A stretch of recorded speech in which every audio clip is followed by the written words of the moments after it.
G'day legends, I hope you're having a fantastic day and so far you're having a brilliant week. Today I have the pleasure to introduce you to a friend of mine, Maz.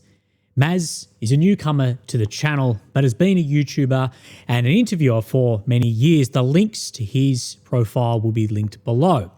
Vedran Mazlik, or better known as Maz, he's a former Australian Army intelligence officer, a refugee from the Bosnian War, and the host of the geopolitical podcast, The Voices of War. He was born in Sarajevo.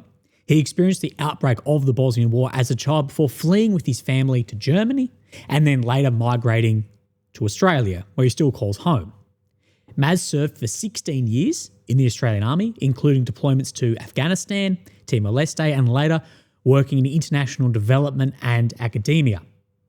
His work has focused on military ethics, cross-cultural communications, and the human dimensions of conflict. He is now the host of The Voices of War, a long-form podcast that explores the deeper causes and consequences of war through conversations with scholars, students, diplomats, and humanitarian workers. His show examines how geopolitical interests and narrative and structural forces shape conflicts around the world. Maz holds a postdoctorate degrees in strategy, communication, global studies, and frequently contributes commentary on international conflict, informational warfare, and the shifting global order. So please check out both his Substack and YouTube links below. Please support Maz, and I hope that you enjoy the next hour and a half of conversation. A massive thank you, Maz, for coming onto my channel. Yeah. Well, g'day legends. I hope that you are having a fantastic day. And today I'm presenting, a fantastic opportunity to present to you Mr. Vedran Mazlik, but known better by Maz, of course, the host of the Voices of War podcast. Maz, mate, how are you? G'day, mate. I'm well and a big fan of your work, mate. So pleasure to be here. Mate, thank you very, very much. And look, we have a lot to go over today and we may not cover all of it. Now, I'm hoping that I've filmed a correct introduction to who you are previous to this that will be in the beginning of the video. But can you just, in just a Soldier's 5, tell us who are you, what's your experience and credentials to be talking about this? Right. I mean, it's and I will try and keep it short, which is always my downfall. But born and raised in Sarajevo in Bosnia, a child of that war, fled from Sarajevo, lived in Germany for 3.5 years, then migrated to Australia. Then joined the army eventually, did 16 years in the Australian Army as an intelligence officer, deployed to Afghanistan, Timor, and then in between there had a break, did a bunch of different things, started Bosnia's first CrossFit gym, don't hold that against me. Then studied in Sweden for a couple of years, did a year in Iraq as a consultant, as a contractor, then kind of came back, rejoined the army, did a few other things there at, teaching at our School of Intelligence, and then 2 years ago now, medically retired from the military. And of course, as part of that, is also now doing the podcast, which I've been doing now for about 4.5 years. So that's I guess the nutshell of I guess what I bring to the party. And I do really say to my audience to go across, listen to the podcast. You've had some fantastic episodes with some very, very knowledgeable, highly respected guests as well. And today we're going to try and touch on 5 main topics. And this is what we'll work through, but it'll be more of a conversation as per my typical podcast. So the number one will be the deeper causes of the war, how wars aren't just from a single event, or this is rare. We'll look at the limits of military solutions and the history that revolves around these as well, and how there is threat of mass escalation. We'll talk about geopolitical interests versus stated values and how states frequently justify actions through values, while strategic interests and power politics usually drive decisions. And on that point, Maz, I know you watched my video yesterday, I really touch on this. America love to use the shield of liberal democracy and the ambiguity of this to shield from realpolitik, power politics on the international stage. We'll think about information and narrative warfare, the framing, the propaganda, the political messaging, and the human dimension of war and the lived experience of conflict. Of course, as yourself, you have lived through this personally and professionally in the military. So that is, I guess, the scope of the episode today. If we don't get through all of it today, trust me, Mads will be back on the show, and there'll be a lot of questions asked, and we may even do a live with Mads so you guys can ask questions directly and we'll get answers from there. So, mate, I guess firstly, what do you think the most common misconceptions or mistruths that you are seeing at the moment are? Like when you scroll Twitter or Telegram or any of these, or the mainstream, what do you think that it is that you're going, that's just not right, or you need nuance to be added to this? Yeah, I mean, in relation to obviously the attacks on Iran, I mean, I think we go to the point of narrative, right? Narrative control. And I've recently put out an article in my Substack about what narratives are. We kind of throw this term around quite a lot, but the way I see narrative is part of the strategy, right? It's the eighth front, as Israel likes to call it. It's part of the strategy. It's about building the picture, the macro picture that you're then going to project to the world. And then underneath each narrative are talking points. And what we're seeing right now is the masses, myself included, getting bogged down in the talking points, right? The narrative is the overarching, Iran has been a threat for 47 years. Bibi Netanyahu's come out recently and said, this has been his goal for 40 years. We've seen images and footage of him saying it for at least 30 years, that Iran is about to have a nuclear weapon for months, weeks, days. And what then happens is we then have these little micro battles in our own little echo chambers. All of us are part of those. We have these micro battles over these individual talking points, right? Which aircraft was shot down? Was this AI? Was it not? Did Iran strike Cyprus, or was it false flag attack? We waste so much collective energy battling these individual talking points while the narrative keeps going, right? And the narrative keeps going. So, a prime example again is, and I said this on Sky News at the time, is Gaza a genocide? Doesn't matter what you think, right? The narrative is on one side, no, it's not, right? And then there's multiple talking points why Gaza is not a genocide.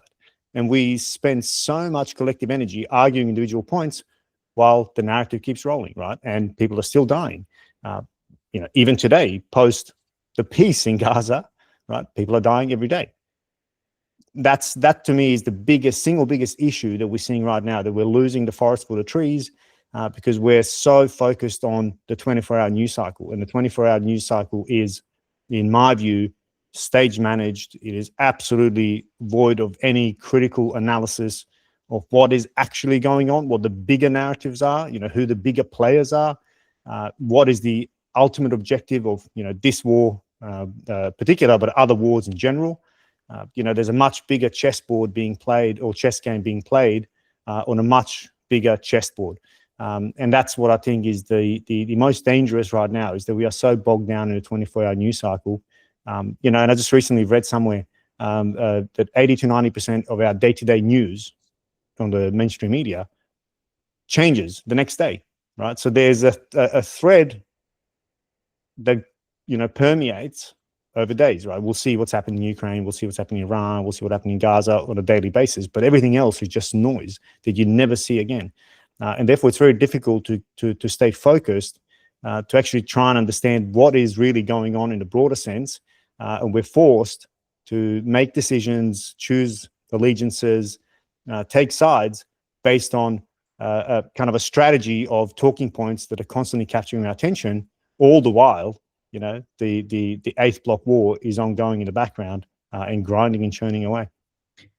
And we do know that eighth block war you speak of, that information narrative warfare, Bibi Netanyahu, he has spoken openly about this as well, that we are losing the online battle. And what we have seen is a lot of funds and a lot of resources pushed in to try and actually win and control that war as well. And people need to look that there is massive amounts of funding, massive amounts of resources to develop narratives. This isn't completely organic. Even overnight, I'm not a Twitter user. I have Twitter, but I don't post.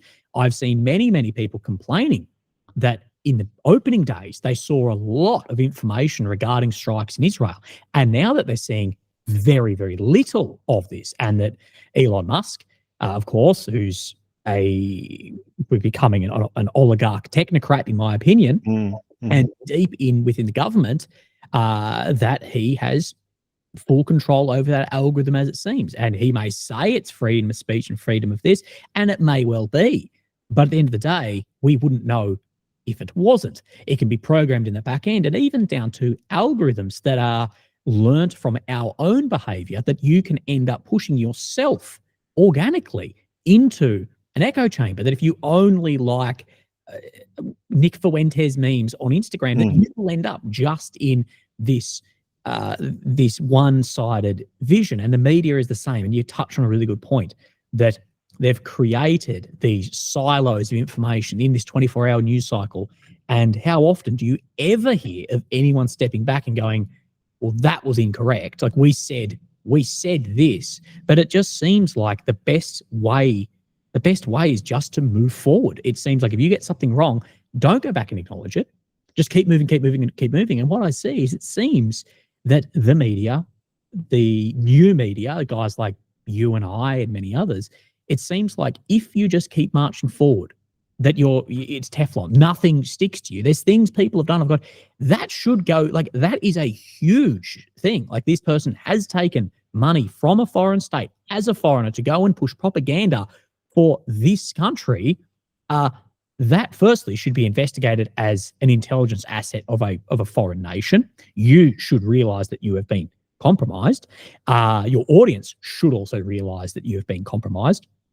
But it just seems that in this such a marching on, eroding away like a river creating a canyon, it just seems that nothing actually sticks. And where do you see this developing, just in how it's being done and the silos that have been created around this, before we get into that deeper causes of this war that we are looking at? Well, again, I think that's part of the strategy, right? And again, it relies on the general public's apathy, or just the general public's inability to take the time. I mean, you and I do this for a living, right? I can't keep up with everything. I can't even validate what's AI and what's not at any given moment, right? I can't validate information that's being pushed out. The average person who's, got to go to work at 7 o'clock, drop the kids off at school, go and work, pay off a mortgage, worry about the rising cost of living, et cetera, right? They just do not have the capacity. I don't even blame them. Right? That's the system we live in. I don't blame them. They don't have the capacity. They have channel 7, 9, 10 news on in the morning as they're getting ready for work. They hear the general talking points, the pre-approved talking points, that sit within the Overton window of that particular channel or editorial rights. And of course, mainstream media is all owned by someone, right? So this is not, yes, people will throw it's conspiracy. Okay, whatever, right? At this point, when you have Bibi Netanyahu, as you alluded to, go to American influencers, you talked about this in your latest video, and I talked about this in my last video, is he's openly saying to them, this is a war, and the most important battleground is TikTok, right? So who bought TikTok? Right, the Ellison family, right? Who's the Ellison family? Big second richest person in the world, fund the biggest contributor in donations to the IDF, bought CBS News just 2 days ago, bought CNN, installed Barry Weiss, the head of CBS News, a self-professed ultra-Zionist. She will now have an active role in CNN as well. Right? CNN, you mentioned, Israel's not showing, has banned CNN to show the damage caused by Iran in a place like Tel Aviv or Israel more broadly. Right? This is what we would have to refer to as narrative control. Right? You need to present an image that this is all going well, that this is all part of the plan, and to deviate from that becomes very, very dangerous. But for us on the receiving end, who are watching this on our daily news, well, we're only seeing that one picture. Right? We're only seeing that the evil Iranians are burning, whilst the glorious, victorious US and Iran are winning this war. But as soon as you scratch below the surface, if you take the time to do it, or dare I say it, if you have the time to do it, you start seeing a very, very different picture.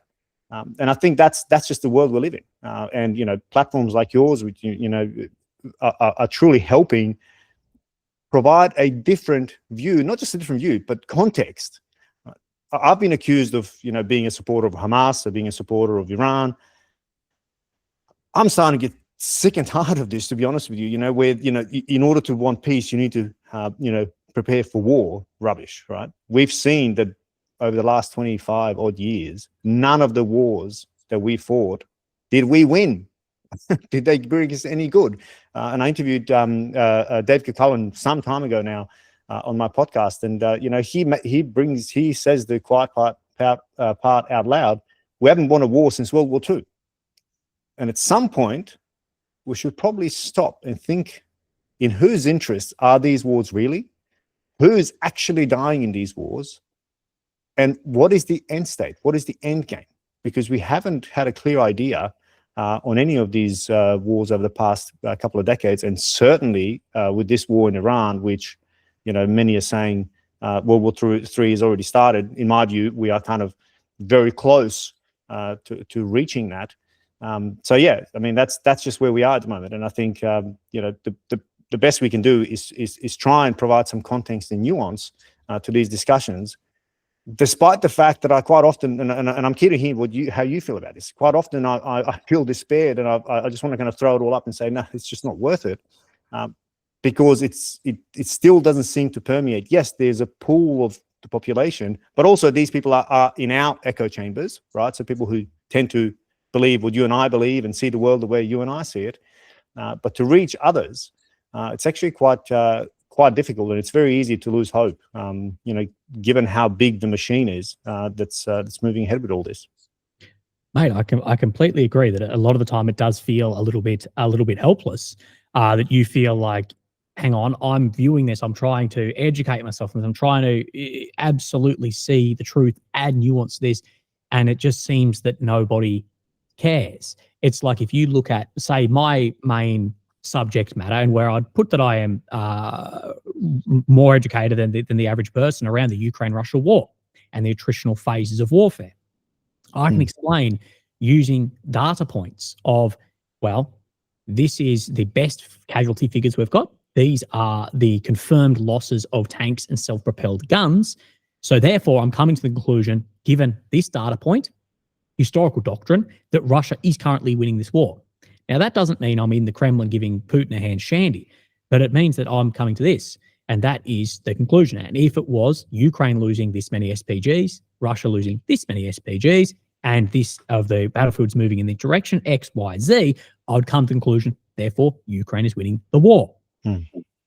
That is how I'm doing this. But if you look at a channel like mine, the frustration is I have a 10th to often a 20th the viewership and the reach of the states that just push what I see as informational operation. That I see is, I don't believe you actually believe this. And I know for a fact, I have the opportunity, of course, to know some of these people behind the scenes, to know that they actually don't believe some of this. But they're like, yeah, but my audience sits in here. That's my capture. And I continuously tell my audience, if I am the only person you are listening to, that is a problem. Do not just follow me, or do not just follow Maz online. We have our own experiences, our own background, our own biases, our own beliefs. We've only read so many books, articles, etc.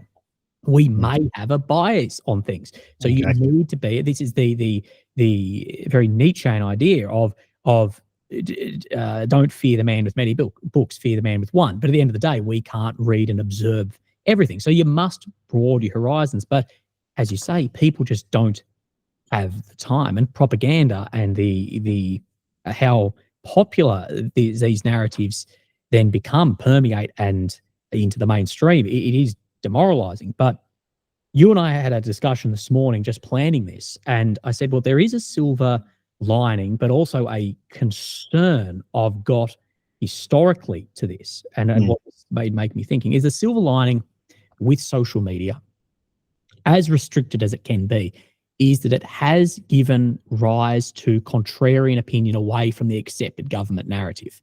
Yeah. And it's not just now a couple of photographers on the Western Front, a couple of journalists go back through a communique, and that's on the newspaper. That now you've got guys like you and I who are completely independent, who can say within reason, I guess, a lot of what we think and see, and it's given rise to a lot of these voices, and a lot of these fringe voices have actually now become far more popular than people think. Like if you were to look at, and I don't have the numbers in front of me, but if you were to look at CNN viewership versus Candace Owens, both of which I don't consume any of, but if you were to actually look at their viewership, it would be massively in her favor. Absolutely. But then this has raised a concern for me, and I think many have had similar, is I look at the accepted narrative now and go, that's fake. Like say on a situation, say there was a Ukrainian interceptor air defense missile that landed in Poland and killed 2 Polish farmers. Now, I get that was an air defense missile, never would have been fired if there wasn't a Russian drone or missile attack. I get that.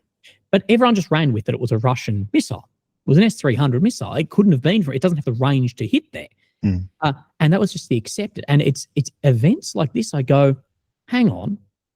If that is getting pushed in an environment where you've got voices like yours and mine, we've got evidence, we've got all this, what are we being told historically that we accept as truth when you only had, as I said, a few voices and a few papers, and all of this is controlled by a much tighter group? Like no one controls what you and I say, but this is a very, very new thing, and you see how people are sucked into it now. Well, imagine what it was like back then, and what previously do we take as a dogma that we're like, hang on, that may not actually have been a situation. But as I've said, the biggest fear that I think great states or states warring parties have is the introduction of the iPhone, because now everyone anywhere in the world has a phone with a camera and the ability to film and put online. And what we see of aggression from any side is now filmed online instantly, and that has just been opened up, that what you do will be seen. Now, whether people choose to open their eyes to it, that is a whole other issue. But I think that has really lessened what countries can actually get away with. So we've spoken about, I guess, the informational front and control, the narrative on this. Well, what are then, do you see as the deeper causes for, well, specifically the US-Israel, if you want to separate the two, which I'm not willing to, and the Iran war that we see going on at the moment? Yeah, just before I get to that, I just want to add another point, since you brought up people like Candace Owens, and Tucker Carlson, people who I, originally wouldn't have even, taken a second to listen to, because we fundamentally disagree on many aspects. But I think the point you rightly identify is the Overton window, or what is acceptable discourse in a society. They're moving it, right? So Tucker Carlson sneezes and he'll get 2 million views. That's insane. That's massive. And then, of course, he's now getting involved in Tucker in particular in some really, interesting areas of trying to highlight, in the first instance, to American people, the influence the Zionist lobby and the Jewish lobby have in the US. This has been something that's been around for years. Professor Mearsheimer first, Ilan Pappé, of course, has been quite vocal about it. But previously, that wasn't okay to say. We couldn't talk about this because straight away you'd be painted as anti-Semite. Now in Australia, that still is the case, but of course we've had our laws changed. Right. And in my view, it's for exactly that reason, because the Overton window has been shifted. It's become more and more palatable and in fact expected in some circles to, hey, say what see it as you call it as you see it. So therefore we need tighter laws. And I've got a whole question mark over, how those laws came to be and how they were pushed through, et cetera, et cetera. Right. But the fact that, talking to the iPhone point you made, that's now allowed people like you and me, with a fairly cheap setup, to get online and talk about things that we find relevant, interesting, that's not being discussed in the mainstream. And people like Tucker Carlson are the ones, and Candace Owens are the ones that are broadening that Overton window, because they are saying things, and that pushes what's now accepted, further and further. And therefore, it shouldn't be dangerous in Australia to, accuse Zionists of X, Y, Z. But as you and I both know, that's very much shifting now. But still, people are coming out and calling it as they see it, because the kind of the flag has and the post is ever so slightly shifted. So these discussions are becoming more and more normalized. That of course then causes the counter reaction. Just to go back to the purchase of TikTok, purchase of CNN, purchase of CBS. Right. Once that talk becomes normalized, well, then more aggressive measures need to be taken, i.e., the Eighth Front War. You then need to start throwing resources into managing what is okay and isn't okay to say on TikTok, what is okay and isn't okay to say on CBS, CNN, and so on. So this is all part of it, right? It's very much a big picture, but applies to the everyday what you and I see on the mainstream news. Now, as for this war, I mean, the way I see this war really, it's kind of a win-win, right? For Israel, this is and I totally agree with your last video. This is the kind of last hurrah, right? Now or never. Do what many refer to as the Greater Israel Project, which has been going on for many decades. Bibi Netanyahu has been at the forefront of this, calling for the takedown of Iran, as he himself says, for 40 years. And that, of course, if Iran being the last standing, true threat to Israel's dominance and hegemony in the region, well, if you take that out, then Israel has got the free hand to do what they please, to mow the lawn, so to speak, across the region, which they've been doing across many of the other countries. Right, there's 7 or 8 countries they've bombed in the last 12 months. Right, that's one piece, and that of course is deeply tied, in my view, to U.S. foreign policy for decades. But also there's the China piece. And again, I think you spoke about it very clearly in your last discussion, right? So, the US has, 2 or 3 major rivals, Russia being one, China being the main one, but Iran being a key linchpin in that. And, if you take that out, and of course, we're seeing the cost that Iran can bring to bear onto the US, again, through the closure of the Strait of Hormuz, and the likely impact that's going to have on global economy, the US petrodollar, China, India, Japan, Southeast Asia, and so on. All of this, in my view, is a gross miscalculation on how Iran is going to fold. It was expected that it will fold within days. Whoever looked at this in any greater detail understood that that would not be the case. But I think those two kind of key pillars, Israeli interests and US interests combined, the Trump and his administration, who I can't take their claims in any way serious as to why this war started, not least because of the the infamous e-files that are still playing a huge role and have been kind of broadly forgotten. I think it's also part of that distraction. So long-winded answer, but I think there are 2 key aspects to this. One is ensuring once and for all Israel's hegemony in the region, as Mike Huckabee has so eloquently described with Tucker. They can take it all, and of course the US ongoing macro big picture competition with China.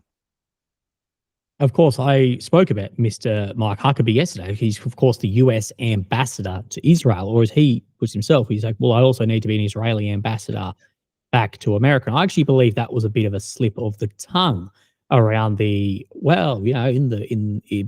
it says this, and I don't know about you, but personally, anyone who then starts speaking about biblical truths or biblical rights on land or control over people, I shut off pretty quickly when it comes to that, because I see this as a utopian vision, and in the search for a utopia, the ends will justify any means. And this is the one commonality between the most evil figures in our history, is they are all utopian idealists. They see that what we see is this X killed 10 million, or Mao or Stalin or Hitler or whoever you want to say.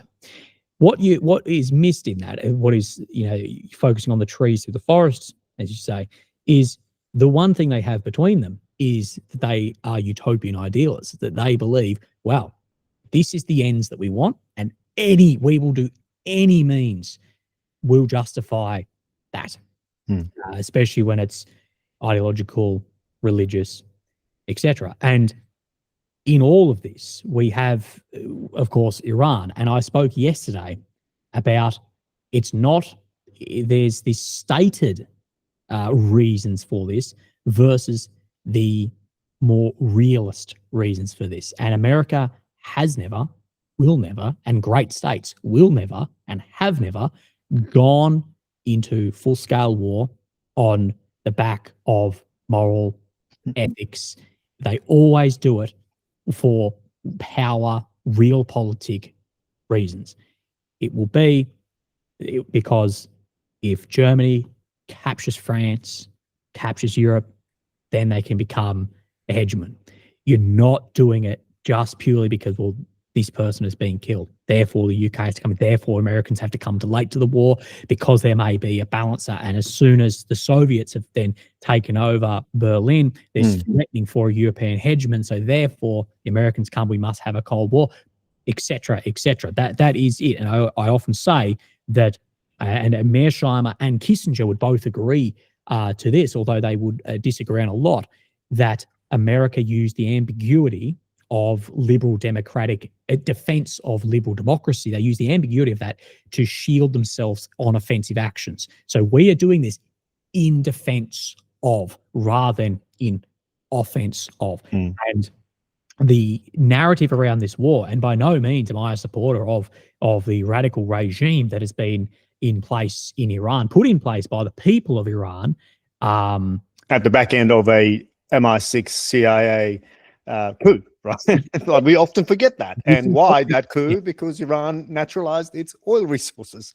That is actually something I will get you to speak on a sec, is just the very quick history of that, because I think a lot of people don't understand the overthrowing of what was democratic into a monarchy, into the theocratic regime, if you'd call it, that is still in place now. The regime has not been overthrown, but we get this idea that, oh, this is to make Iran better. And I think that today, this gentleman called Danny Kitznowitz, he is a senior guy at the Tel Aviv Institute of Strategic Studies.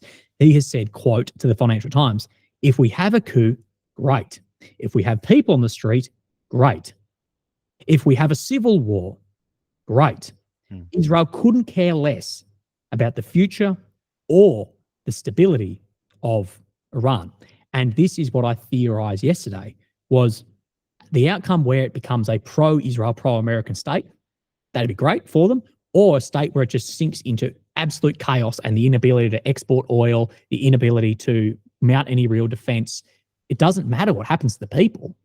No one. If it's in chaos, it has the same outcome as if it is in order in our favor. Of course, the perfect would be it would become a vassal state and take away from the rise of China. But but if you look through the lens that we are told of, we're doing this for the spread of humanitarian. That's not why America. That's not why great states ever go to war. It hasn't been. It will never be. Before we get into, I guess, the geopolitical interest and state interest, which is, I think, what we're moving on to, can you tell us a little bit of the history that I think people forget around the 50s to 70s and what we've ended up with at the moment?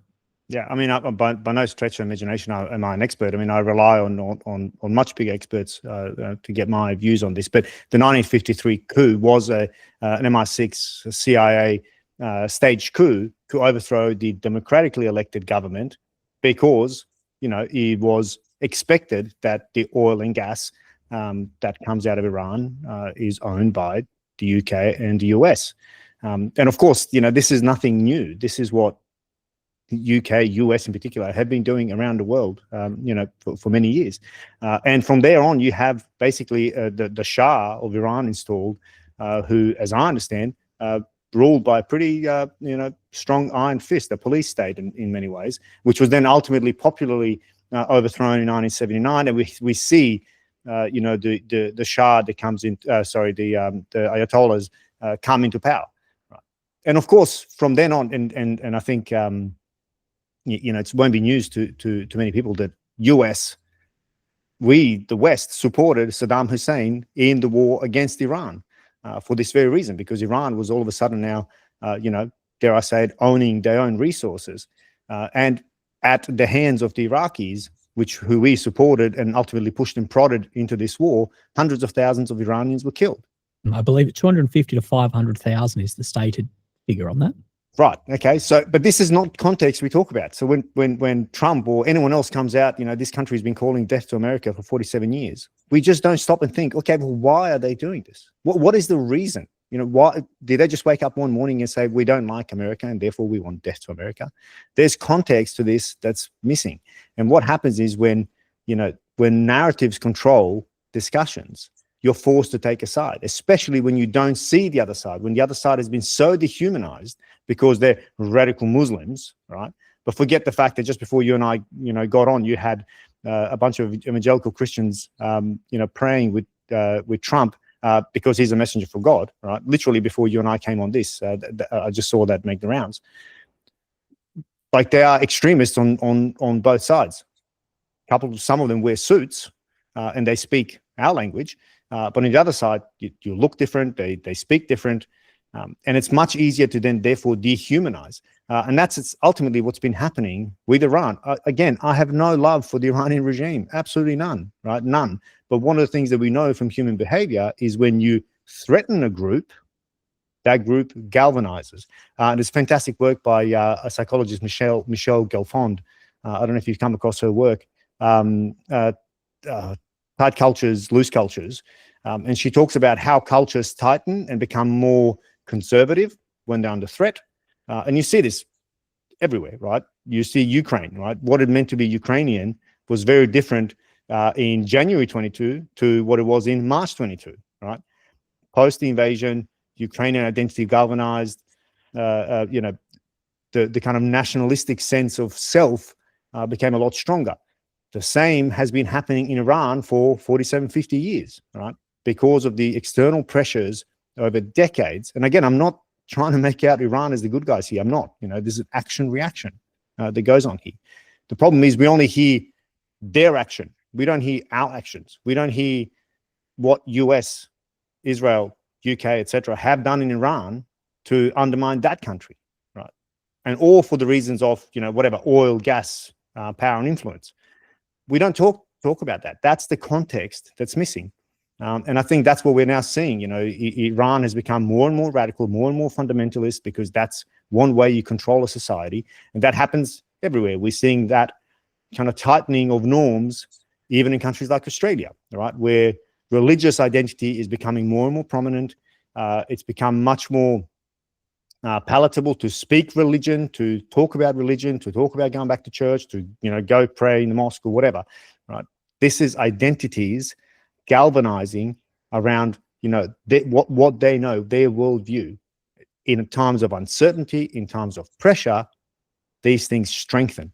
So I recommend to people to read actually Michelle's book, because she really talks about this through decades of evidence, how this actually happens.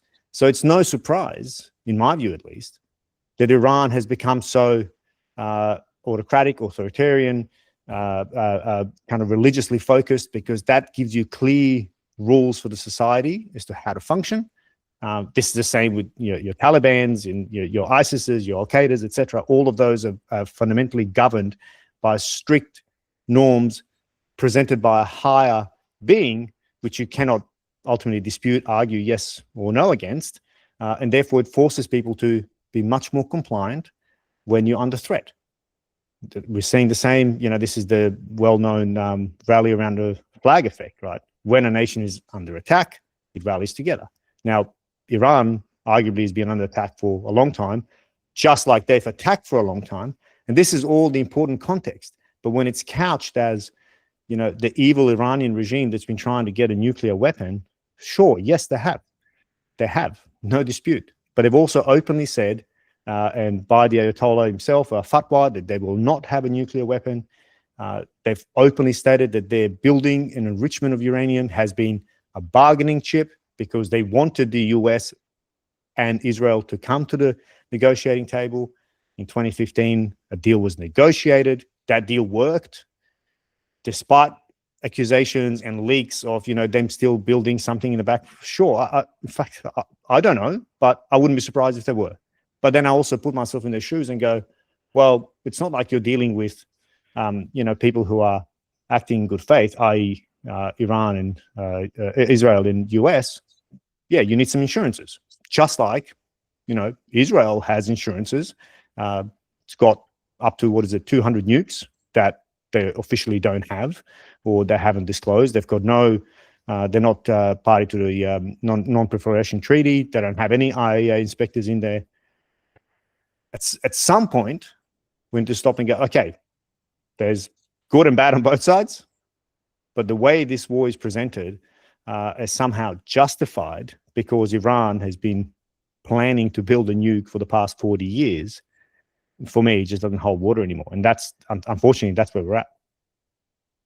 And that is something that I've discussed at length, is it's creating that casus belli, that justification to provocation for further actions to then not only sustain the level of power, but also to create the level of power in difference to create a Middle Eastern hegemon that potentially could end up as a greater project. But then there's also the whole interest of China in Iran, to protect the petrodollar and the oil. But you touch on some very interesting parts there, several parts. Sorry, I was just taking notes as we went. Is we should look at that Iran-Iraq war too, at the mass amount of casualties that were taking place in what they saw as a existential crisis. Of course, at that point, Saddam was our guy. And we need to look at that too, around how many casualties will a state take, and it still didn't fall in on of itself. And I speak of this too when we look at maybe the Russians or look at the Ukrainians, and I say, anyone who's talking about, especially Eastern Europe, about enough casualties will be taken before you'll see internal collapse. I go, look at the resilience of Eastern Europeans in devastating, not only devastation war, but genocides committed against the people of the state too, and see how it didn't fall in on itself. So if you think 250,000 casualties for Russia is going to have an uprising, collapse of state, in my opinion, they might be 5 or 10% the way to the casualties before you see that. Similarly, in Ukraine, of course, you're dealing with a much smaller population. It could be the same here in Iran, because I think the fatal miscalculation was that the people of Iran, the Shia people, primarily, will rise up against then the regime, which is a Shia regime of the Ayatollah Khamenei, who's being killed, but he's a Shia leader. And this is what I say people don't understand. He's been martyred, Unlike if you killed the Pope. Yeah. To Catholics, it's not the same, because he is martyred, and that's avenged through jihad. And you've also done this during Ramadan against an 87-year-old man who there's a lot of rumor that he's had massive health complications. I think in history, we'll look back and go, that was actually the worst mistake you've made. Yeah. The worst strategic mistake Putin could make right now is if Zelensky was walking down the street, and Zelensky is the safest man in Ukraine, because if Putin killed Zelensky, they know that the amount of domestic support would skyrocket. The amount of people recruited to the military would skyrocket. The European, the American, every support would just go through the absolute roof. And I think much like this, and Ukraine has nowhere near the deep-rooted religious ideology that maybe Shia would have. I think you could see as the big problem. You speak about the regime too, that I'm not saying the JCPOA was perfect whatsoever, but it had big countries working on this, UN +5. And then that fell apart in 2018. Sanctions got put back in on the regime. And of course, then we were kicking out the IAEA, which the audacity of talking about illegal nuclear weapons, while the only person ever really take seriously inspection on nuclear weapons was Mr. John F. Kennedy. You can see the problems here, and now it's out of control. Same with the obliteration of these systems back in the 12-Day War, and now apparently it's back on its feet, or was back on its feet. And then even in the recent discussions, as you've covered in your most recent video, was from the Iranian foreign minister, all the reporting we were getting from interlocutors in both sides of this, it looked as if we were very close to a much better deal than the JCPOA. That the enrichment would stop. Any enriched product, there'd be no storage of enriched No stockpile, stockpiling. That's the word I was looking for. Yeah. It looked better. And then we see, bang. And that was literally the day before.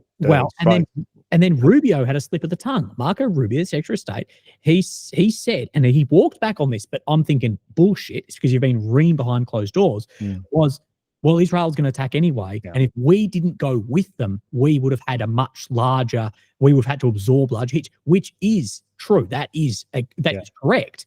That without America, the overwhelming support would have been much less overwhelming firepower. And the exact thing happened in the 12-day war.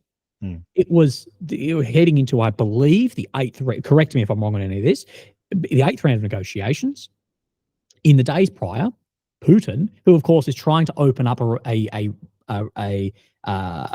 talking diplomatic route with America at this point, he has said that they will work with the Americans and the Iranians to pull out this enriched product, which of course we know Russia is a massive nuclear power, and people won't like me saying this, but they are a very trusted nuclear power on the world stage as well.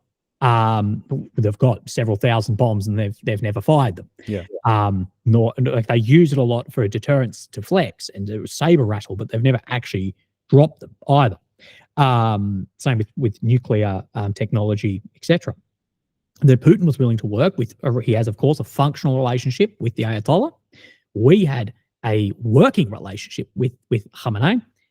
It looked as if, yep, another round of negotiations. Next thing, Israel bombs these facilities, of which they never had the weapon systems to damage. They never had the mass ordnance penetrator, nor could the US even give them a bomb, because even if they gave them the mass ordnance, they've got nothing that can actually lift that system. So it basically tied America's hands to pull out of any negotiation, and then fly B-2 Spirit bombers, risking one of America's largest strategic systems in that area of operations, of which I've heard a lot of rumors about. There was a lot of collection of information from some third-party countries sitting around who people say, where's the support for these nations? And anti-stealth radar systems are passively working away. Just rumors on that. But I think that it's a very important context we add. And it is important to add context of the devil you know. And I'm not saying that Khamenei wasn't the devil, but he was a devil that we knew. It's a devil that we have negotiated with previously. Over decades, there has been negotiations. I'm not saying that anyone's negotiating in good faith, but now Trump has stated that, well, we don't even know who, because, we've killed the line, we've killed the second line, we've killed the third line, and we're down to fucking Abdul in a village somewhere. Yeah. Or maybe this will be the leader of the regime. The Shah's son, he loves it. There's no... If he's so popular, airdrop him. You've got air priority. Airdrop him in the center of Tehran right now, and let's see how... And see what happens, yeah. How they drop me and him in and see what happens. I think that... sorry. I've covered my points, yeah. I was just going to say, I think there's a fundamental assumption here that we, and when I say we in the West, have taken as fact, and that is that Israel wants peace with Iran. That's an assumption that's been echoed, and that's kind of been propagated through the narratives that we talked about earlier. That assumption needs to be tested. Because if we're doing assumption-based planning, and you and I are both military people, we know that that's great. You do assumption-based planning, but then you have, you send out someone to collect information to confirm or deny that assumption. We haven't done that, certainly not in any meaningful way, in the way our mainstream media is covering, in the way the narrative has been covered for decades on the question of Iran. What we're hearing on this side is Iran is not negotiating in good faith. They're always cheating, lying. They want that nuke no matter what. When you start testing that and start scratching below the surface, you start realizing, well, hold on a minute, that's actually not entirely true. Which that means that the overall assumption, that Israel wants peace with Iran, now is wobbly as well, right? We need to test that and actually look at statements like the statement you just cited before, that they absolutely don't care what happens to the Iranian people, right? That needs to be tested, right? We need to check and see through evidence over decades what's right or what's wrong, but we don't do that. The prime example, the way I see it, is the fact that the Iranian regime, has killed 20, 30,000, whatever the number is, right, of their own people, protesters. Let's assume that that's a fact, but then we don't ask the deeper question. Well, who were these protesters and why were they protesting? And then who were they funded by? Who pushed them? Who wanted these protests? We don't talk about the fact that, there were thousands of Starlink platforms brought in by the Mossad to basically stage an uprising that Scott Bessent, the US, Minister of Finance or whatever it is, right? He's publicly stated that they've made the sanctions so extreme that they wanted to collapse the Iranian economy to cause an uprising. Okay, how can we not link that? Is that okay? Is that okay to do? Are we okay by our morals and ethics, by our just war tradition? Is that okay to do? But we don't talk about that. That's not a discussion, because if you have cause and effect, well, who's created the cause? And this is the effect. We're focusing only on the effect. What did they expect the Iranian government was going to do? In fact, what did they bet on the Iranian government was going to do? That they're going to exercise overwhelming force on their own people, kill them, arrest them, hang them, whatever else they've done, in hope that will cause a popular uprising, so-called popular uprising. But of course, that didn't happen. But we can't take all of these things out of context, right? Yes, they've killed 20, 30,000 people. Bad, horrible, absolutely horrible. But what about the fact that that was incited?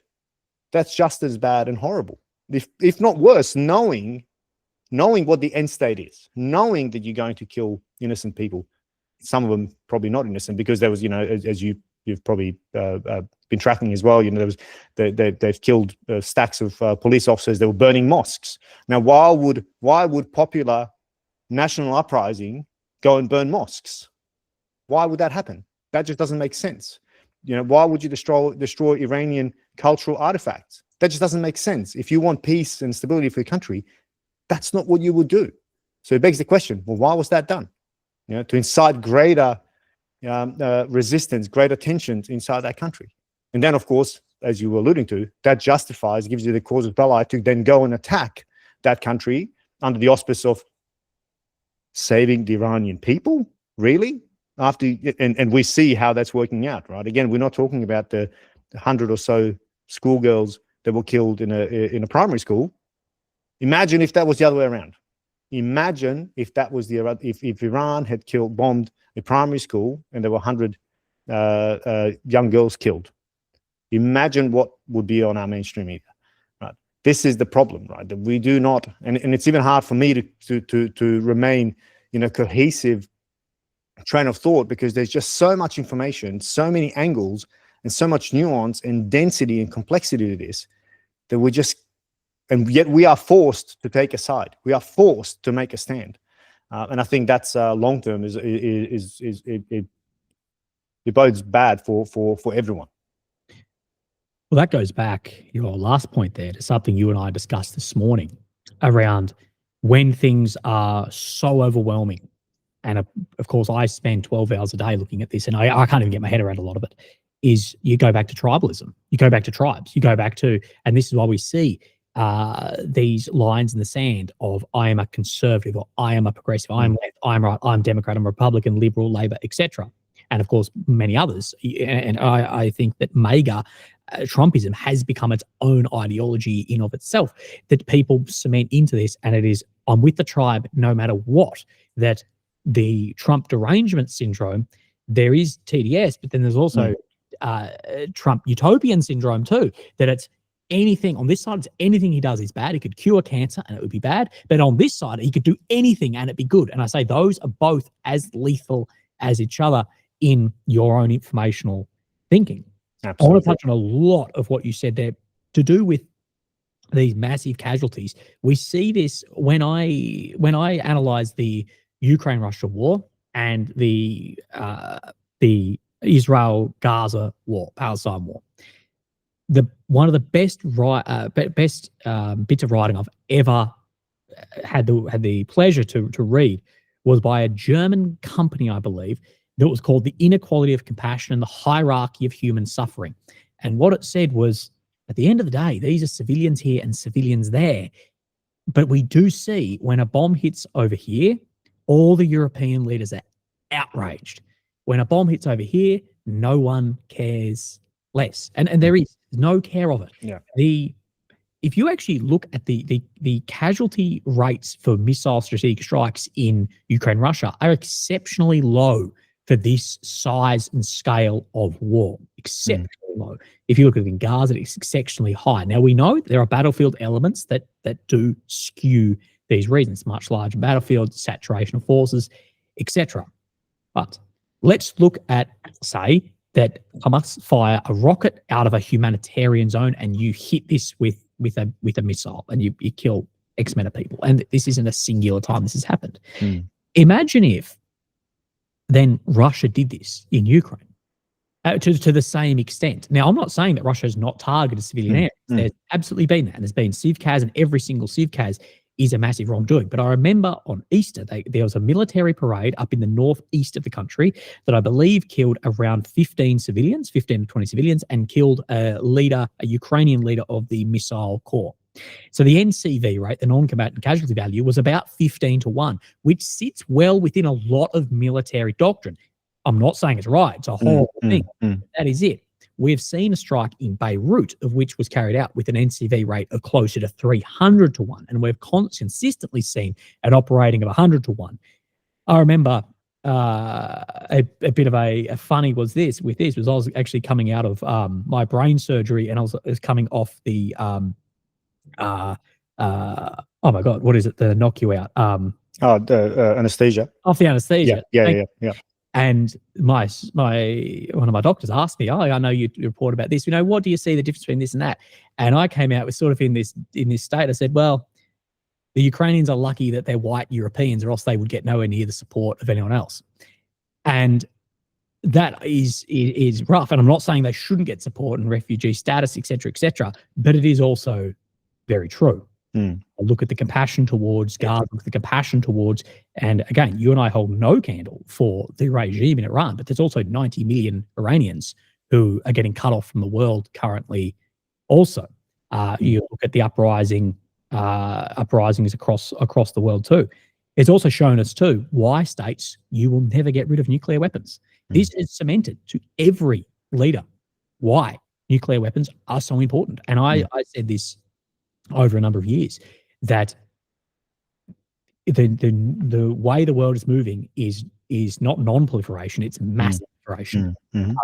And if I was an Australian, if I was the Prime Minister of Australia, or a dictator with far more overreaching powers, the first thing I'd do is develop nuclear weapons, because I would say we cannot ever go face to face on a battle with not only China, but in the future, Indonesia. These are massive countries, powerful countries, huge populations. We can't go face to face on that. So I need the ultimate deterrence capability that you will never come here. And this war shows us exactly why they were seeking a nuclear weapon. I don't want them to have one. Yeah. But it shows us why. And it shows it's rational. It's rational. It shows why Zelensky says, if we didn't give up our nuclear weapons, this wouldn't have happened. And now, of course, there's nuance to be added if Ukraine could never have fired them. But if you take it at just face value, it shows why. It shows why Europe would never then deploy forces into Russia, because the fucking cost of this is astronomical. It shows the importance of these systems, that the nuclear weapons actually historically so far saved more lives than they have taken. And you speak about then leveraging to get the effect, but you don't speak about the cause. And this is one of the most heated discussions people will have, is around Russia-Ukraine. And you can read the Rusi or Rand article in 2019 called Extending Russia. You can read through any of the doctrine, and you can look at, they have very likely outcome of wanting Ukraine in NATO is then that Russia may have an invasion, and that will extend Russia, and it will have a large amount of resource manpower cost.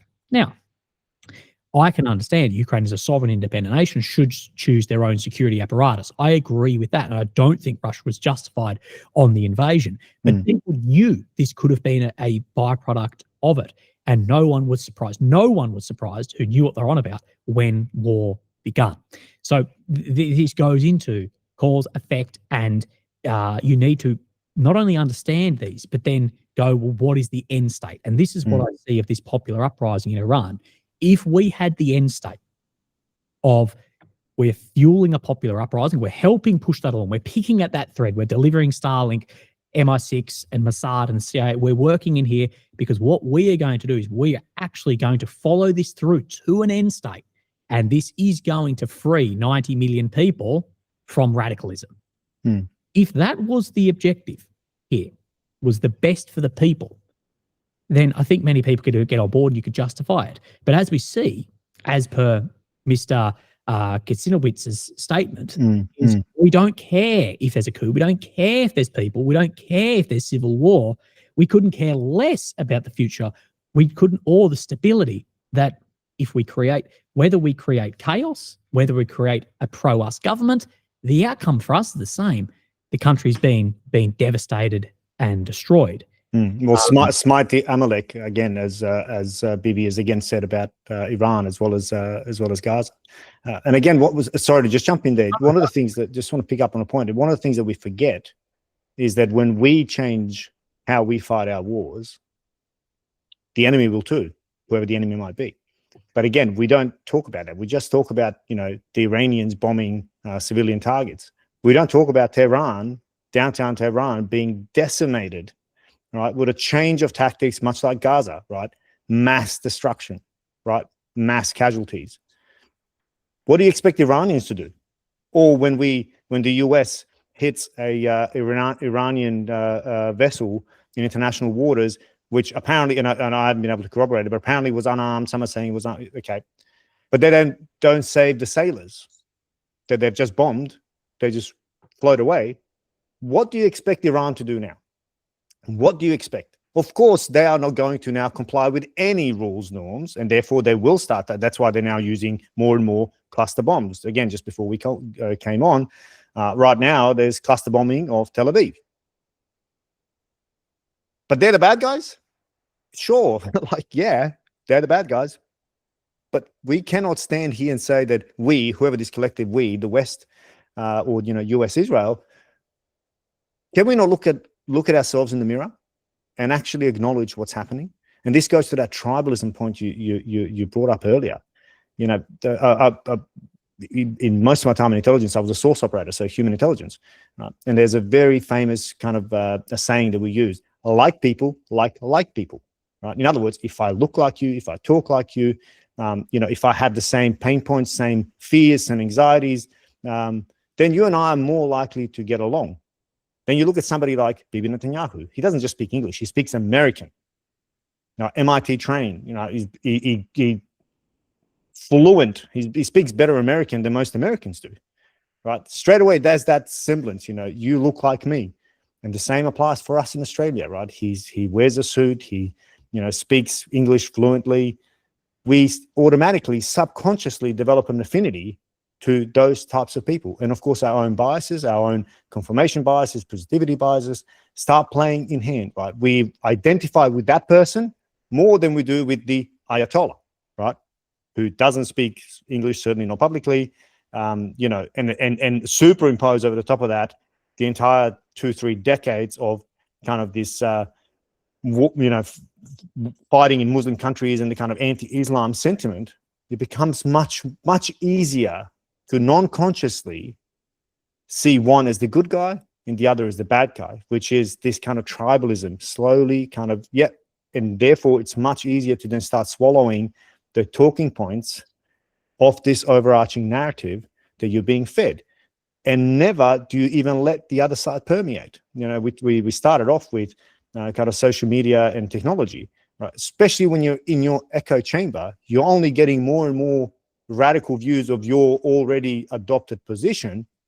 And once you identify somebody as like you, so therefore you like them, it becomes infinitely more difficult to start hearing other perspectives. It becomes much easier to dehumanize the other side. It becomes much harder to see the world from their perspective, which is exactly what this narrative needs and wants. It doesn't want nuance. It doesn't want complexity. It wants simple black and white, Iran evil, we're the good guys,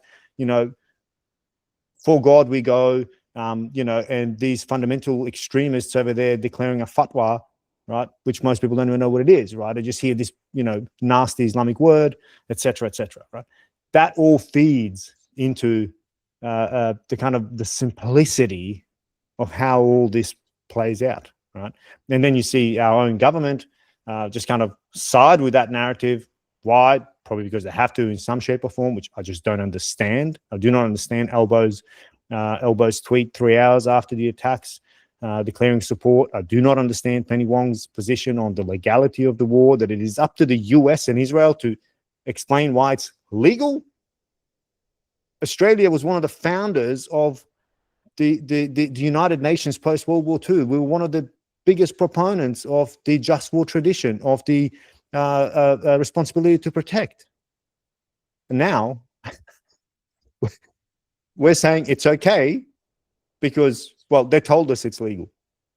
I mean, seriously? That's tribalism in action.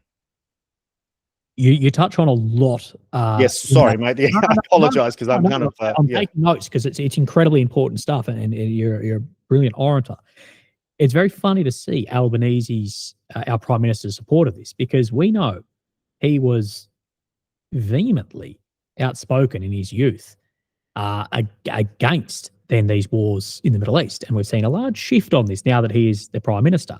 He also made in that statement, and your most recent video goes over this at length, that Iranian-backed groups have carried out 2 terror attacks against Australia. Although, if you go into the New South Wales police report, that it says that there is nil findings of that.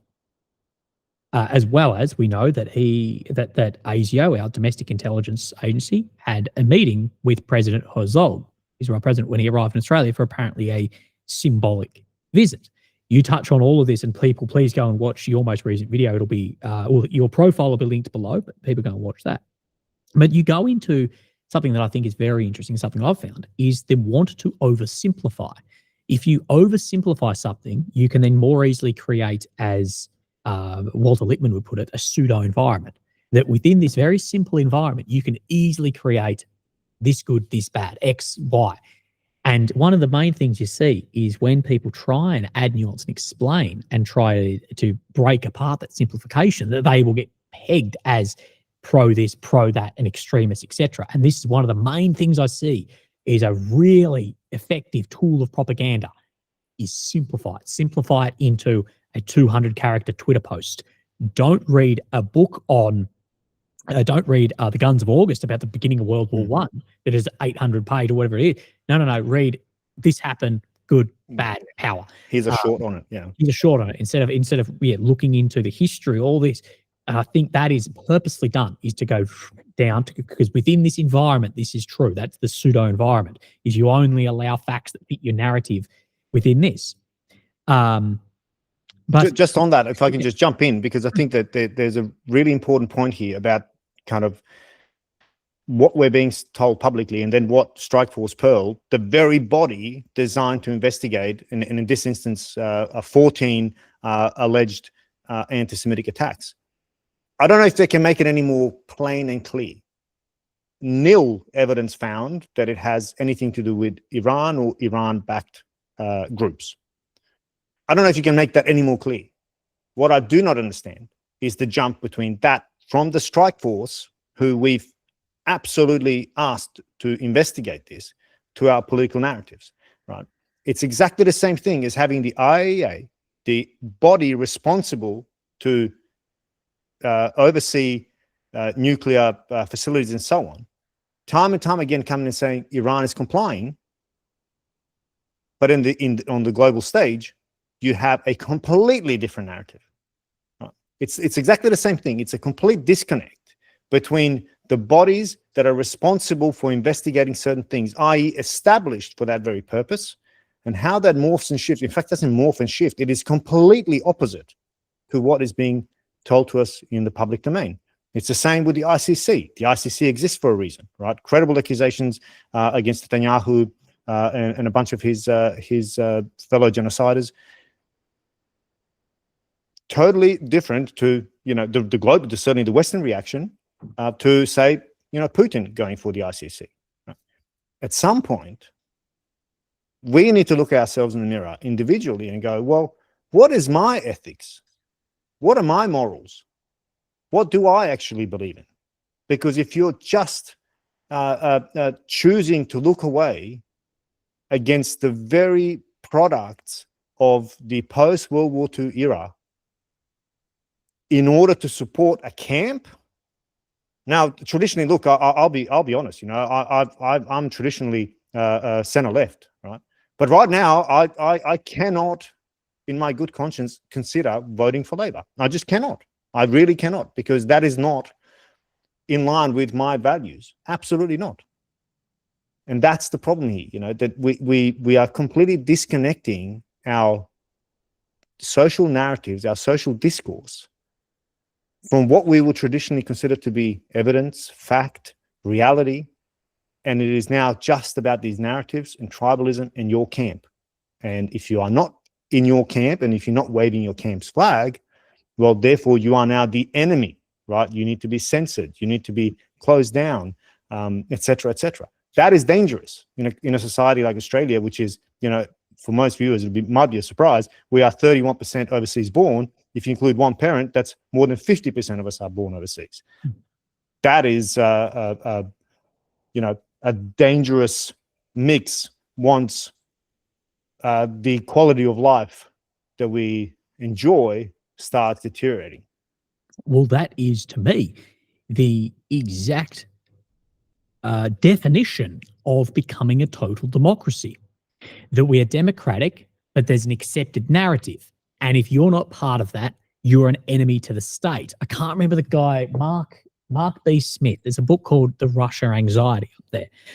And that is one of the most interesting points I think he makes in that book, is regarding the 13th Party Congress, I think it was, following Stalin's death. But it speaks about total democracy.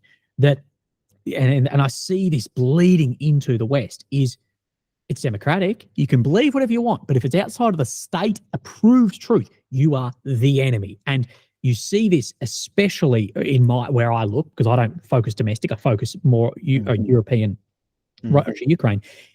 If you are a European leader, European academic, European whoever, that has any other view than Ukraine must be armed to the hilt to win this war, and there is good and bad. If you have another view to that, I'm not saying they're wrong or right, but I'm saying if you have another view to that, you're not just seen as a different opinion. You are seen as an enemy to the state. And if you are Călin Georgescu of Romania, you are not allowed to run. You pulled up on some bullshit. If you are Robert Fico, highly likely someone put through him get shot in the gut several times. Same with Orban, etc., etc. Now, if the people don't agree with it, democratically vote them out. But you can see that when the media and the government are all in agreement on something, that should send off signals. And it's now not just differing opinions, it's you've become an enemy. And I see that's what we've sunk into of total democracy. And you speak about the International Criminal Courts, the warrants out against Putin and Bibi. And this is what I said at the time of this happening, is as soon as the one for Netanyahu went up, I said, now you will never have anything happen against Putin, because this is conditional. All this is the conditional nature of the application of laws, ethics, morals, sympathy, customs, all this, law. And the conditional nature of this makes it worth nothing. If you punish one of your kids for doing this that way and then not this way, it's now worth nothing. Yeah. And this is what I said, is as soon as that went up for BB and the Americans came out and said they have no jurisdiction, they're not credible, this is bullshit, etc., etc., etc. And if they want to go, oh, but the one against Putin is, then then you're not going to have any justice against this. And if you put one out against Trump, you put one out against Xi, you put one. It's now not worth. And look, you know, most of us are aware that this was an illusion anyway, right? The kind of post-World War II order is an illusion, right? But it kind of worked. It's certain, at least it worked for, you know, many in the West, you know, who enjoyed and became prosperous at the back of it. But we still kind of knew that it's an illusion, that it was still applied unevenly, you know, that there were our good guys and there were bad guys. Sorry, there were our bad guys and then there were bad guys. Right. So we kind of all intuitively knew it. But now we're absolutely nuking that. And Trump has been at the forefront of that, openly saying it, you know, that these international bodies that we've established are a waste of time. You know, the Geneva Convention, of course, with Pete Hegseth saying, you know, you know, we don't need these outdated laws of war. And we've seen that now transpire directly, as the example with, you know, the Iranian ship. They got sunk by the US submarine, and, you know, they're left with the sailors, surviving sailors floating in the sea. It was, I think it was Bangladesh that came out and saved them. Right. So that's just the reality. But it's become so blatant now. It's become so obvious that it really makes you wonder, you know, how bodies like the UN, ICC, any of these bodies that we've established in an attempt, as good as we could as a collective society, noting the competing interests of particularly of the P5, who have veto powers in the Security Council, of course. You know, I really can't see how that now survives, you know, going forward. Well, we need to look too that precedent has also been set by these actions as well.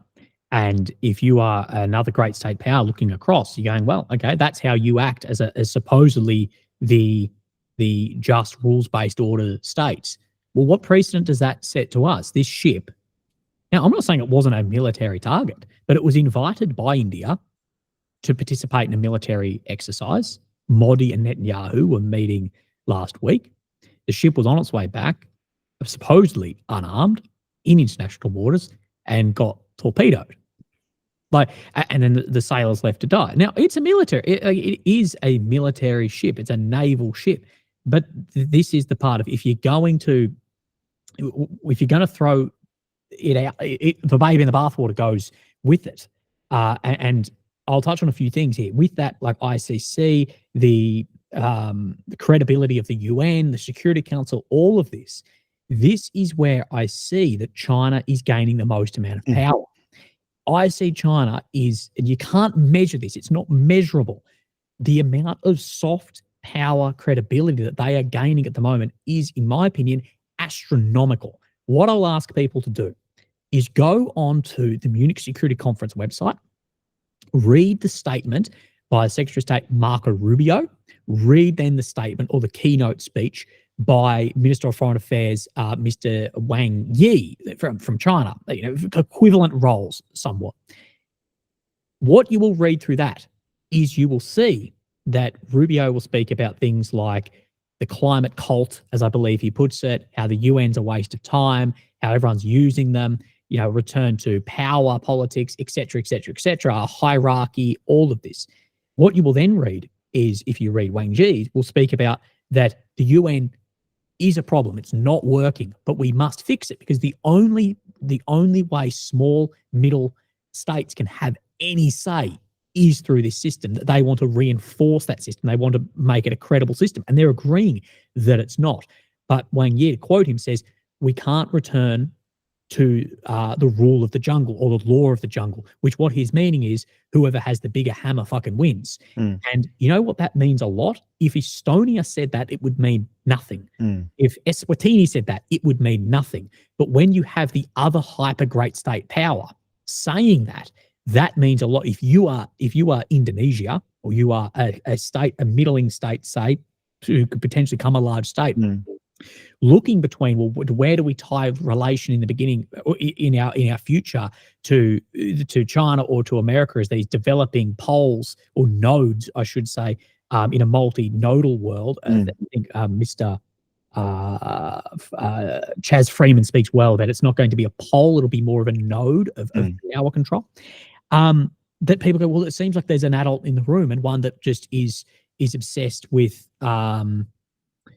hubris, who's speaking on that as if they had the power they had in the 90s. And that has fundamentally change. And I implore people to go and read that, because I'm not saying all of it's true, but I'm saying that I tell you, it sounds like there was an adult in the room, and for middling and smaller states, highly attractive. And the rules-based order, I think the final nail in the coffin was actually against the sovereign leader of Maduro. Now, I hold no card for Maduro at all, and I hope the best for the Venezuelan people. And not really for the US. The US is a great state power. They don't need by the rules-based order because they've got a bloody 1,000 nuclear weapons and a massive military.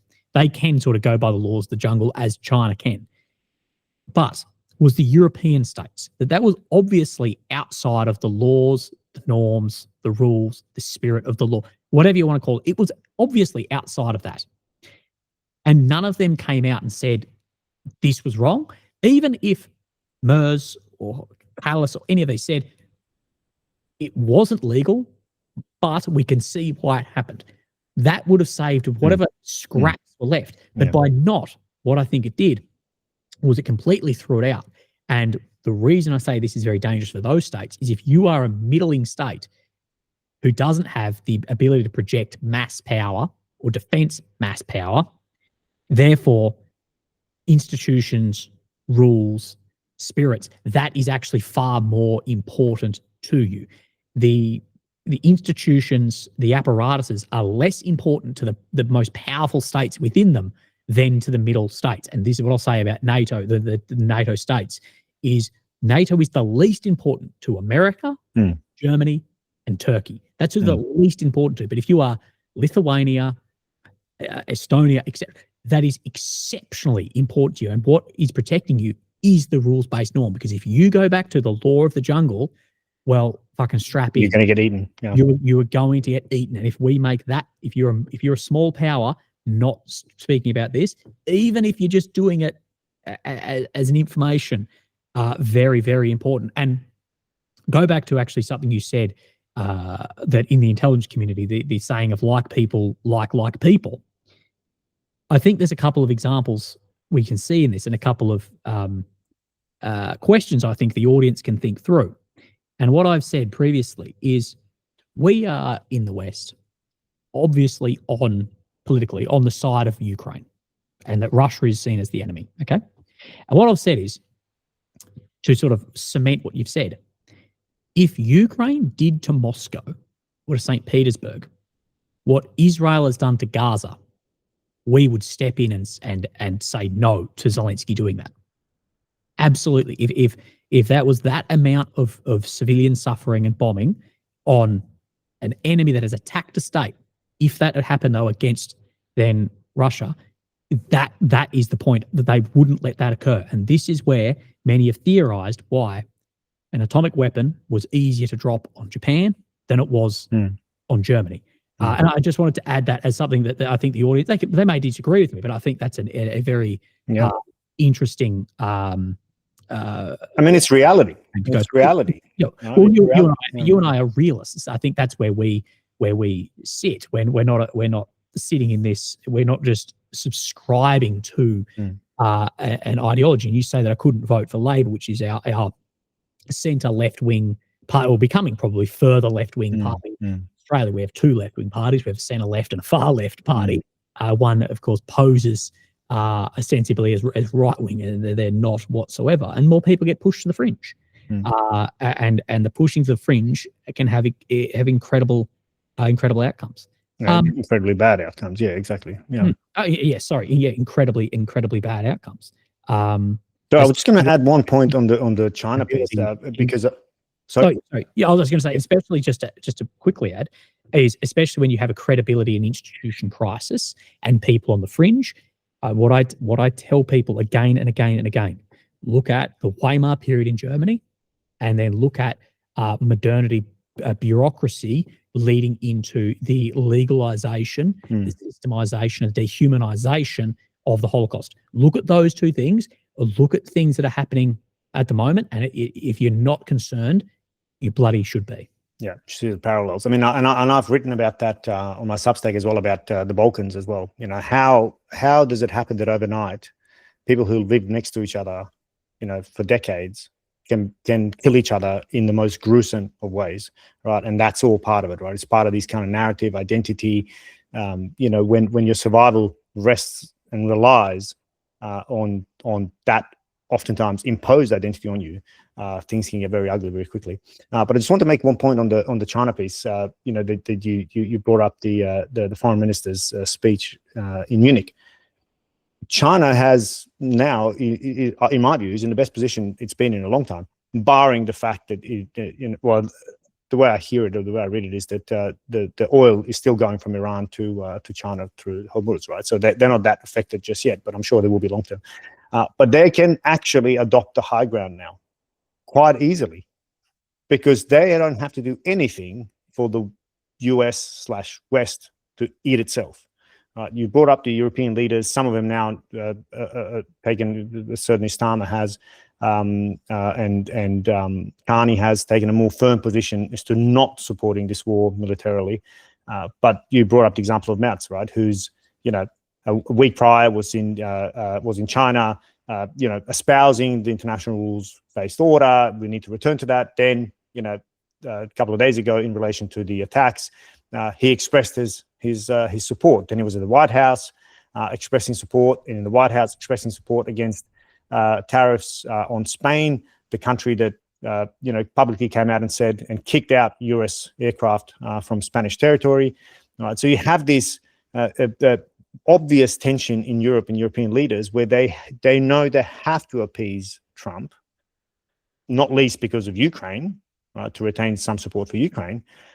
But also because, economically, it's dependent on the US. Militarily, it is still very much dependent. It is still under the US security umbrella. But they're also faced with this absolute contradiction as to what they're seeing. What they know in their heart of hearts is an illegal war, another illegal, immoral, unjust war. And that's a tension. And I think one of the kind of most dangerous things I see happening in Europe is the internal pressures start fracturing, right? Because Europe, all of these leaders in Europe are at the lowest popularity that leaders in Europe have been, right? People can go and check the figures. That's a dangerous place. It's a dangerous place with populist, left and right populism rising across European countries. Cost of living rising. I mean, Germany is now forced to reconsider bringing in and to ask Ukraine to allow Russian oil and gas to come back into Germany because of the crisis that they're going to face now because of the closure of Strait of Hormuz. Right? These are insane, ridiculous contradictions that European leaders have to try and balance. Right? On one hand, you've got a belligerent US. I mean, I can't have a better word for that. It is absolutely belligerent. And then on the other, you've got this another potentially forever war that they can't afford, they don't want, they don't agree with ultimately, and their people certainly don't agree with. Let's not forget that the support for the Palestinian cause in Europe has also skyrocketed, much like it has in the US. Right, so there's the kind of veil is dropping, so to speak, as to the kind of grand strategy of bringing peace to these uncivilized regions across the Middle East. And I think that's a real challenge for Europe.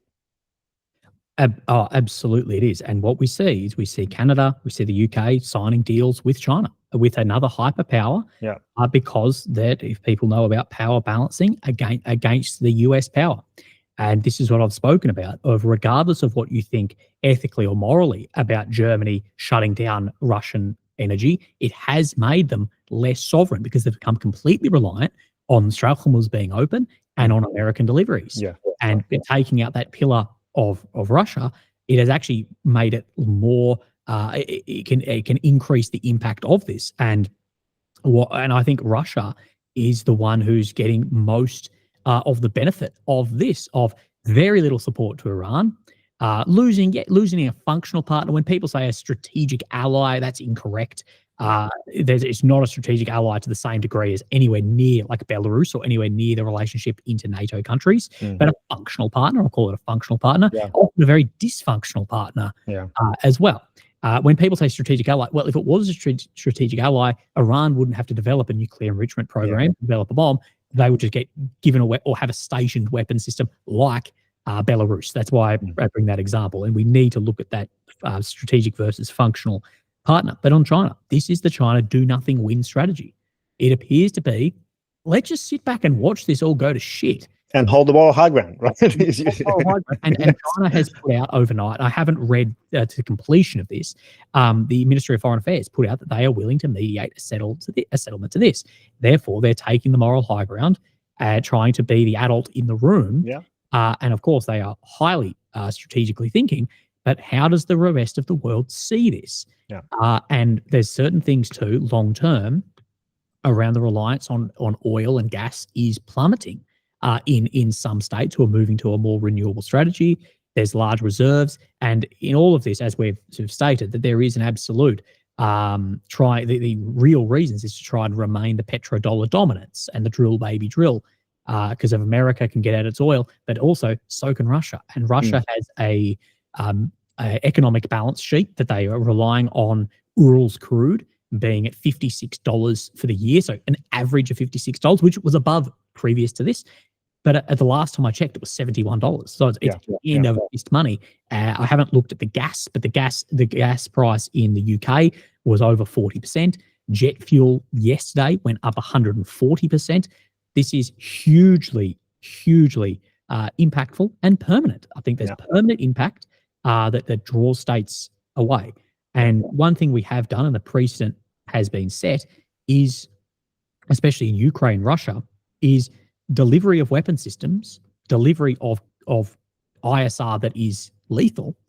So as far as direct targeting, imagery, GPS, Beidou, GLONASS, etc., that the delivery of systems and the targeting of ISR does not then make you a party to the conflict. Now, anyone who knows this is, if Russia, by the absolute law of military law, if they hit Starlink satellites and took them all down, it would be absolutely like, are these running drones that are, one, impacting targets? Are they providing all communication, or a lot of the communications? Yes, it's a military target. If Ukraine had the capacity to take down a GLONASS satellite, it would be the same thing. But we have set a precedent that no, mass delivery to the hundreds of billions of dollars of systems to a player does not make you a party to it.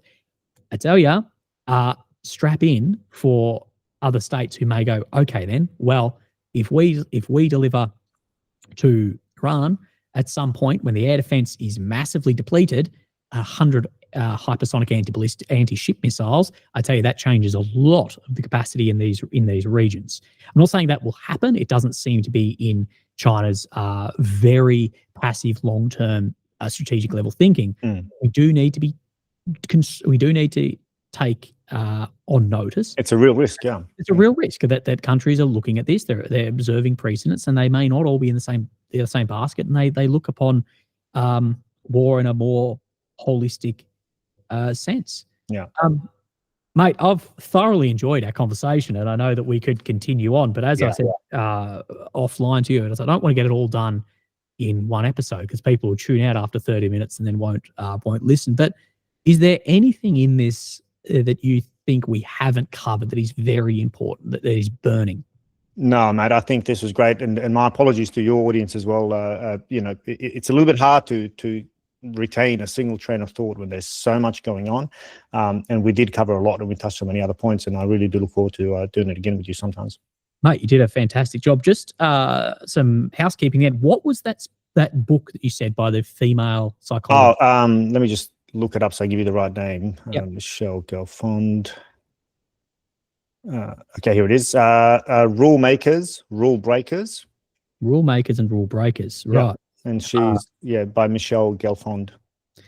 How tight and loose cultures, I'm just opening it up, sorry, just 1 second. How tight and loose cultures wire our world. Absolutely incredible book.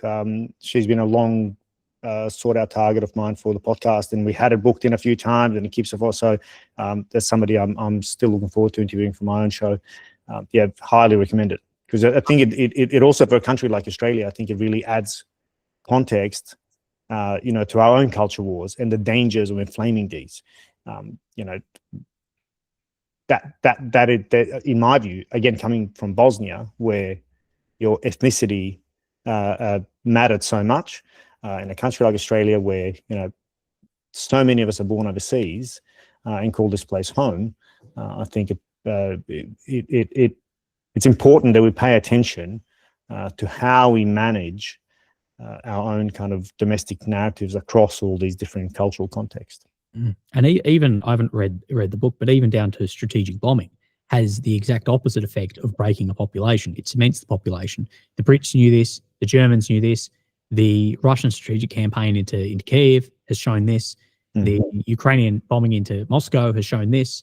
It has shown this in Gaza. It's shown this of Hamas rockets heading into Tel Aviv. It's shown that is an important element. And this is what I say is, if we have all these cases of strategic bombings, and your area of the world where you is a better example again of this, often obfuscated. But do you think that this is going to work, or do you think this is actually going to cement support? Do you think leveling downtown Tehran, because there's some elements there, which I'm sure there may be, is actually going to have the juice worth the squeeze, or radicalize further? And this is exactly, and I'm not a fan whatsoever of French President Emmanuel Macron, but he was right when he said, and I've been saying this, that every Hamas fighter, terrorist killed in Gaza, you end up radicalizing way more. Well, that's through counterinsurgency coined warfare. We know it through doctrine. We know it through academia, but yet we can't stop doing it. And I tell you, and typically with decapitation, you end up with a more radical, more ruthless leader. And people have started. I've actually started using the term circumcision strike. Yes. Decapitation strike. I think we have a much longer war ahead of us than I agree. The Heg says. I believe it's already been extended from a week to 4 weeks to 8 weeks to now basically open indefinitely. And there's been some Democrats say we were in the briefings and we don't know where the end goal is. Yeah, exactly. Look, I think there'll be there's already a declaration of victory. They've already basically said, oh, we've had a regime change, and I've said no. You've had a leadership change. You've not had a regime change. That's right. That is just untrue. If anything, this actually may cement support for a more radical leader of the same regime. Exactly. That's exactly what I suspect and worry is going to happen.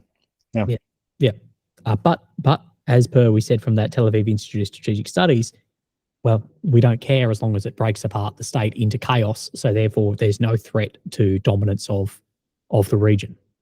It doesn't matter if 90 million people there therefore have an even worse situation than they had before, as long as our relative power has increased due to this. And Europe, don't worry about the refugees that are going to come your way. That's nothing for you to worry about. There was I believe it was maybe Financial Times article today regarding there's going to be a mass increased flow of immigration into Europe. And we already know Europe is buckling under the weight of energy, of dysfunction, of the erosion of democracy, of mass immigration, of mass internal, currently invisible unrest. The thing, though, is there's a lot of invisible unrest that may pop out and may raise its very nasty head somewhere. Agreed. Absolutely. Plenty more for us to talk about. We are being kept in a job. Maz, mate, look, the links below to your brilliant podcast and Substack, etc., will be there. So don't worry about that. And mate, I can't thank you enough for coming on and speaking to me for an hour and maybe 40 minutes today. Yeah, no, mate, I appreciate it. It's flown by. So thank you, mate. I really appreciate it. It's and again, I really like the work that you're doing, mate. So keep it up. Easy. Thank you, mate. I'll speak to you soon. Chat soon. Thanks. Bye. Bye.